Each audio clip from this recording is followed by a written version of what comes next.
Welcome to Buddha TNPSC academy. இன்றைக்கி நம்ம என்ன பார்க்க போகிறோம் அப்படின்னாக்க, இன்றைக்கி வள்ளலாருடைய பிறந்தநாள்.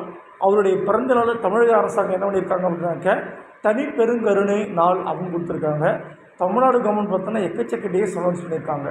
ஜூலை 18 பார்த்தோன்னா தமிழ்நாடு நாள், நவம்பர் 1 உள்ளாட்சி தினம், அடுத்து வந்து பார்த்தோன்னா உங்களுக்கு கலைஞருடைய பிறந்தநாள் செம்மொழி நாள் கொடுத்துருக்காங்க. ஜனவரி 25 பார்த்தோன்னாக்க தமிழ்மொழி போர் தியாகிகள் தினம் கொடுத்துருக்காங்க. ரைட்டுங்களா. அடுத்து அக்டோபர் 7 வந்து பார்த்தோன்னா உங்களுக்கு நீலகிரி வரையாடுகள் தினம். இது மாதிரி ஏகப்பட்ட தினங்கள் கொடுத்துருக்காங்க.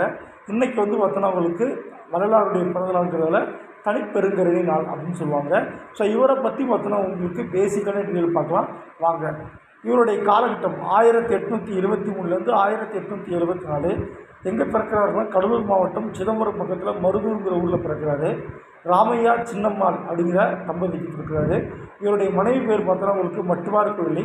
இவருடைய ஆசிரியர் பேர் நல்லா ஞாபகம் வச்சுக்கோங்க, சபாபதி. இவரை அதாவது வள்ளலாரை புதுநெறி கண்ட பாவலர் என்று பாரதியாரே பெற்றிருந்திருக்காரு, நல்லா ஞாபகம் வச்சுக்கோங்க. அருட்பிரகாச வள்ளலார் சொல்லுவாங்க. ராமலிங்க அடிகள் இவருடைய இயற்பெயர். இந்த மாதிரி காமனாக வந்து பார்த்தோன்னா உங்களுக்கு நிறைய பாயிண்ட் சொல்லுவாங்க. ஆனால் ரொம்ப முக்கியமாக 3 விஷயம் ஞாபகம் வச்சுக்கோங்க. இவர் வந்து பார்த்தோன்னா உங்களுக்கு 1865 சன்மார்க்க சங்கம் அப்படிங்கிற அமைப்பை ஏற்படுத்தியிருப்பார். 1867 என்ன பண்ணுறாரு அப்படின்னாக்க, எல்லா மக்களுக்கும் உணவளிப்பதற்காக சத்திய தர்மசாலை அப்படிங்கிற அமைப்பை ஏற்படுத்தியிருப்பார்.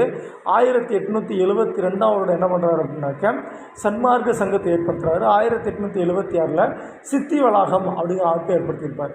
இப்போது இவரை பற்றி பார்த்தோன்னா உங்களுக்கு ரொம்ப முக்கியமாக ஒரு கேள்வி சொல்லுவாங்க. அதாவது இவர் இயற்றிய பாடல்களின் தொகுப்பு திருவருட்பா அப்படின்னு சொல்லுவாங்க.